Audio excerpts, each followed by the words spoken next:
Scoring game, কিন্তু আপনি এক পাশ থেকে ব্যাটিং করে যাচ্ছিলেন, খুবই চমৎকার আসলে। এটা কি একটু টাফ ছিল?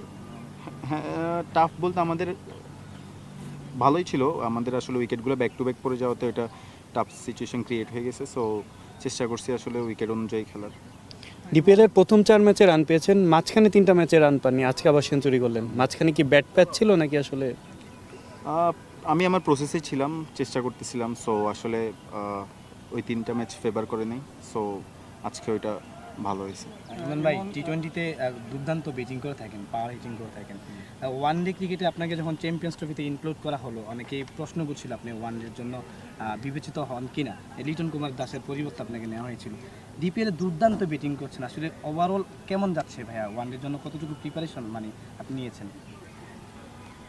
আর ডিপিএলটা ভালো যাচ্ছে। সো আমি চেষ্টা করতেছি যে কনসিস্টেন্ট থাকার, পারফরমেন্সটা কনসিস্টেন্ট রাখার। সো ইনশাল্লাহ চেষ্টা করবো এটা কনসিস্টেন্টলি শেষ করবো ডিপিএলটা।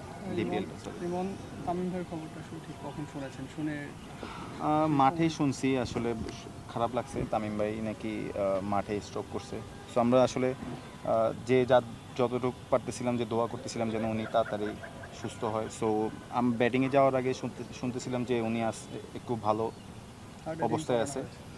তো তখন একটু ভালো লাগতেছিল, ব্যাটিংয়েও যাচ্ছিলাম, একটু ওনার জন্য খারাপ লাগতেছিল। নিজের তো ব্যাটিংয়ের একটা প্ল্যানিং আছে, ওইটাও আসলে একটু টাফ ছিল। যেমন প্রত্যেক আসরের তুলনায় এবার একটু সবগুলো টিমে পরিবর্তন এসেছে, আবহাওয়াতে পরিবর্তন সবচেয়ে বেশি এসেছে। কিন্তু টুর্নামেন্ট শুরুর পর সিচুয়েশন চেঞ্জ হয়ে গেছিলো, যত কথাই উঠে সবগুলোই চেঞ্জ হয়ে গেছে। আবহাওয়ানি আগের মতোই পারফর্ম করছে, ডমিনেট দেখাচ্ছে মাঠে। এটা কি আবহাওয়ানির মতো টিম দেখেই পসিবল? টিম সবগুলো ভালো করছে। সো আমরা আসলে একটা প্রসেসে আছি যে আমরা জিতার জন্য খেলতেছি। আমাদের সবাই বলাররাও ভালো করতেছে, ব্যাটসম্যানরাও ভালো করতেছে। সো যার কারণে আমরা পার্টিকুলার ডেতে উইন হচ্ছে। যেমন কোচ হিসেবে আসলে হান্নান সরকারকে পেলেন, দীর্ঘদিন আসলে নির্বাচক ছিল। আসলে ওনার কোচিং বা ওনার নেতৃত্বে খেলাটা কেমন উপভোগ করছেন? ওনাকে নিয়ে কী বলবেন? ভালো ভালো ভালো লাগতেছে। স্যার আমাদেরকে ফ্রিডম দিচ্ছে, যেটা সত্যি কথা পুরো টিমকেই ফ্রিডম দিচ্ছে। যার যেটা নিড ওইভাবে করতে ইচ্ছে, জোর করে কোনো কিছু চাপাই দিচ্ছে না।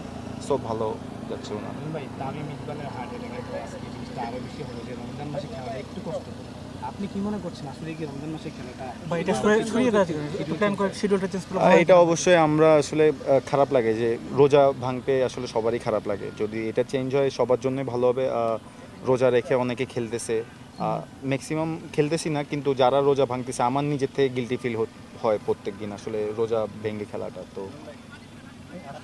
অনেক ক্রিকেটারকে দেখি ভাইয়া নামাজও পড়ে, তারাবি নামাজ পড়ার পর আর রোজা রেখে আবার খেলাটা, আসলে জিনিসটা কতটা? জি, সব কিছু মেনটেন করা একটু টাফ আসলে ম্যাচের আগে আপনার থেকে গেমের প্ল্যানিং। সো তারাবি নামাজ পড়তে গেলে একটা লম্বা সময় এখানে আমাদের স্পেন্ড করতে হয়। সো আসলে রোজার মাসটা যদি আমরা শুধু রোজা রাখি আর আল্লাহর ইবাদত করি, সো এটাই সবচেয়ে ভালো হবে। শিডিউলটা যদি আর একটু পিছানো বা আগানো যায়, ওই সবার জন্য আসলে ভালো হবে, প্লেয়ারদের জন্য। থ্যাংক ইউ ভাই। জি, ভালো লাগতেছে অবশ্যই। সো চেষ্টা করব আসলে ঈদের পরে আবার শুরু হবে, 10 দিনের একটা গ্যাপ আছে। সো এটা কনসিস্টেন্ট থাকার চেষ্টা করব। আর ঈদের আনন্দ সবার জন্যই। ইমন ভাই, লাস্ট কোশ্চেন। আবাহনী যখন প্রথম ম্যাচটা হেরে গেল, এরপরে আপনাদের টুর্নামেন্ট শুরুর সময় বলা হয়েছিল যে আবাহনী এবার দল সেভাবে আসলে গড়ে ওঠেনি। আপনারা মাঠের খেলায় আবার সেটি দেখা গেল না, আপনারা 7টি ম্যাচ পরবর্তীতে জিতে গেলেন। আবাহনীর মূল মন্ত্রটা কি, আপনারা কিভাবে? আমরা আসলে বাইরের কথা এত কেয়ার করতেছিলাম না, আমরা আসলে সবার প্রসেসেই থাকার চেষ্টা করতেছিলাম। সবাই যদি ভালো করি, প্রসেস নিজের মেনটেন করি, তো আমরা ইনশাল্লাহ উইন করতে পারবো।